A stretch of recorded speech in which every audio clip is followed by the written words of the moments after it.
Director Mira Nair is here. Last September, she became the first woman to win the highest honor at the Venice Film Festival. It was for her film Monsoon Wedding. The film is a portrait of a modern Punjabi family celebrating a wedding in contemporary India. And here is the trailer from the film. Monsoon Wedding sent my spirit soaring out of the theater. If only their lives are happy. And for that, I'm willing to take on every trouble in the world. This spring, submerge yourself. Just thinking. About what? Good Indian girls. In all the romance. Yeah, I know it's a risk, but what marriage isn't a risk? Of a monsoon wedding. I am pleased to welcome Mira Nair back to this table to talk about her movie. Welcome. Thank you, Charlie. Is this good to have you back? Is this what is this? A poem to India? I mean, what is it? What is this? No, it's really like spending 2 hours at my family's dining table. And other. So this was an easy movie to make then? It was an intimate movie to make, actually a grueling movie in some ways, because we chose to do it in 30 days, which was kind of the idea. Let's make a film in 30 days without millions and a self-imposed kind of lean budget, and make it feel like every member of the audience is actually coming to the wedding. 68 characters? 68 characters, because we raised the money and the concept before the script was really finished. And when we finished it, Sabrina Dhawan, the lovely writer who finished it, it was 68 characters, 5 days, and a big flamboyant Indian wedding to put up. But that was part of the game.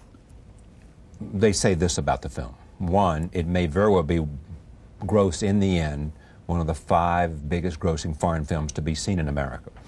Lots of, I mean, that puts you in a pretty exclusive class. I mean, you think of some of the great foreign films that make up that list, and I wish I knew all of them. But it's a great thing to be. What is it you think makes this film resonate with an audience? I'm seeing now the kind of euphoria it gives people, and that's a kind of magic you put in a movie that you can't plan for. It either happens or it doesn't, and it's one of those elusive things. This film seems to give you that dance in your step while you know, while you've wept and kind of laughed, belly laughed through it, you know. So it is about also a universality of family. I'm discovering that people from Iceland to Hungary come and ask me, you know, how did you know how it is to be in my family? Or they say the reverse, that I wish I could have a family as crazy and mad as this one. But so I think it's about the need to belong. Also. Family like love knows no boundaries. And this is a particularly affectionate and very irreverent, funny portrait. You know, so it does kind of entertain you at the same time. You want people to walk away simply feeling good about these characters and their joy? And not so easily. The film really, we hoped, is a meditation on love. You know, we sort of show 5 different stories, each one a face of love. And while there is joyful kind of magic love, there's also dysfunctional, creepy love in it. And so dysfunctional, creepy love. Yes, very much so. And so in that sense, it's not, I hope, just a feel-good sort of piece of fluff. I hope to, you know, hold some kind of mirror to our world, which in this case is a very modern, urban, in the kind of world I live in Delhi. You want it to be a depiction of contemporary life in Delhi. Yes, life as we live it. And that transcends, I mean, back to my point, I mean, that has a certain appeal to whatever the boundaries are, if you can somehow get a sense of life as we live it. I think so. I mean, I think one of the things I really wanted to do with Monsoon Wedding is, you know, refuse to pander. You know, refuse to pander to what some part of the world does not know about us. You know, but just to make a film as truthful and as authentic and as really enjoy every minute of it. You know, while making it. All right, take a look at this. I want you to set this up for me. This is where the groom Hamad asked his betrothed Aditi, right? Aditi. To make the final decision about whether they should be married or not. Yes. Here is that clip. I really appreciate your telling me about Vikram. You didn't have to, but you did. That honesty means a lot to me. Yeah, I know it's a risk, but what marriage isn't a risk? Whether our parents introduce us or whether we meet in a club, what difference does it make?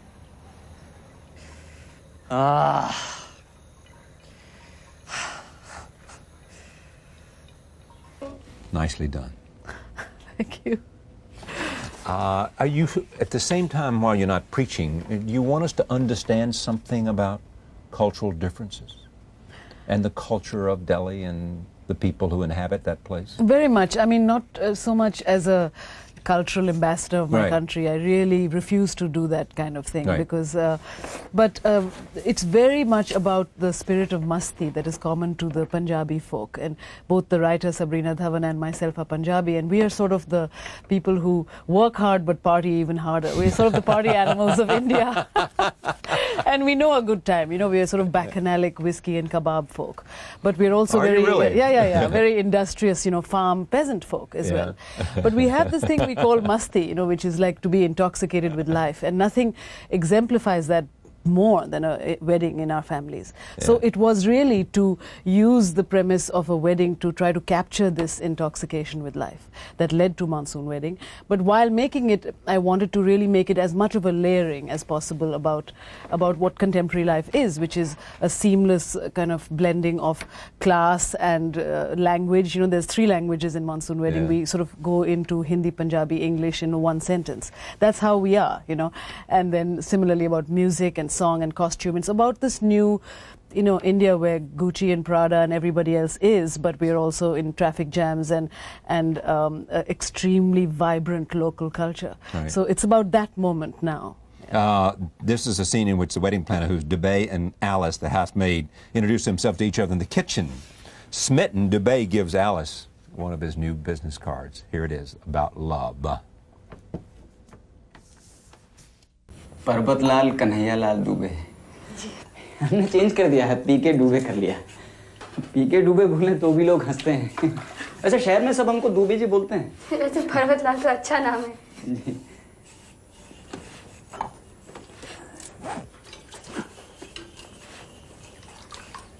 ये That's one of the several relationships you look at right there. That's right. We also met Aditi and Hemant. Hemant. Hemant. Yes. Are you saying something about relationships? I mean, what other than they're interesting and difficult? Well, trying to show, you know, relationships, love in different facets of the game. There is a very funny and charming teenage lust story. Right, that's the third one. Yeah, Right, that's right, the third right. one, and that's, you know, how to With get into teenagers, her, you it's know, always lust. It's always lust, yeah, Yes. and they don't seem to know that. And then there's this kind of magic love between Alice and Dubé, and then there's the love which I like very much, which is this sort of old shoe love between the father and mother of the bride, who have a marriage now of 25 years, and sex is kind of on the way, and you take each other for granted. Okay, and so then, that's 4 plot lines already. yeah, And and there's then one more? then you have the story of the niece and the uncle, who is the kind of the patriarch of the family, who's the financially the man who supports all the ones who are less fortunate, and he obviously has a darker past with his niece Ria, and that and how what leads her to expose him in the context of this wedding.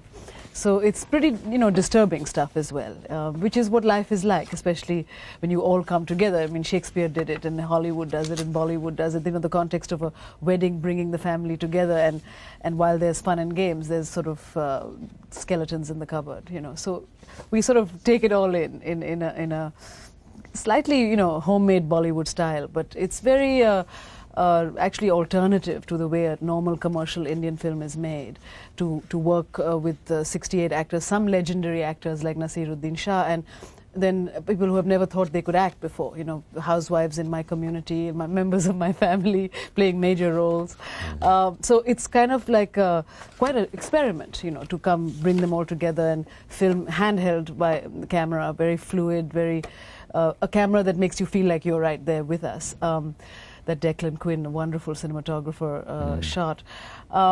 So it's a portrait of that kind of moment now in India, when it's kind of cool to be Indian. You know, it's kind of chic to be Indian. We while we have access to the kind of Gucci's and so on in the mornings, we sort of rock to our own music at night, and our own music too has changed to adapt, to absorb, to you know, synthesize everything, all the modern and the old. So. Yeah.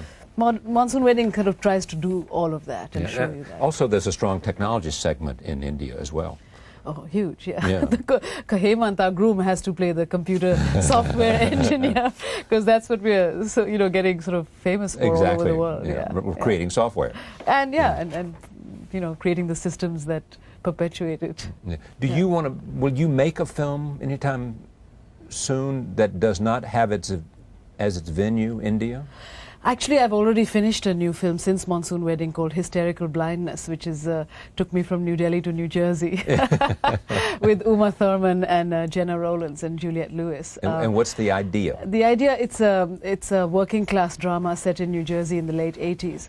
A sort of highly strung woman played by Uma Thurman, who is desperate to be considered, to have a man, to be desirable, and the lengths she goes to. It's quite a neurotic piece in a wonderful kind of untold story of the lengths women go to, to find love.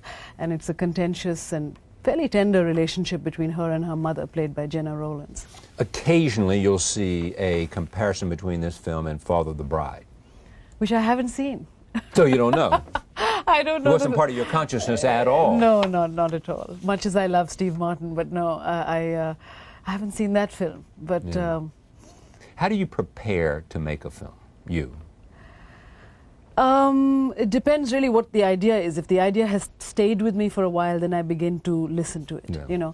And in this case, it was very, very serendipitous. I teach film at the Columbia Film School, right. And one of my teaching assistant is a great friend, a student there called Sabrina Dhawan, and she's from Delhi, like I am. 10 years later, has a different ear to the ground of the young, which is right. I don't know as well. And we began to say that there's really not a film that exists that's about the life we live, and ended up into what became Monsoon Wedding.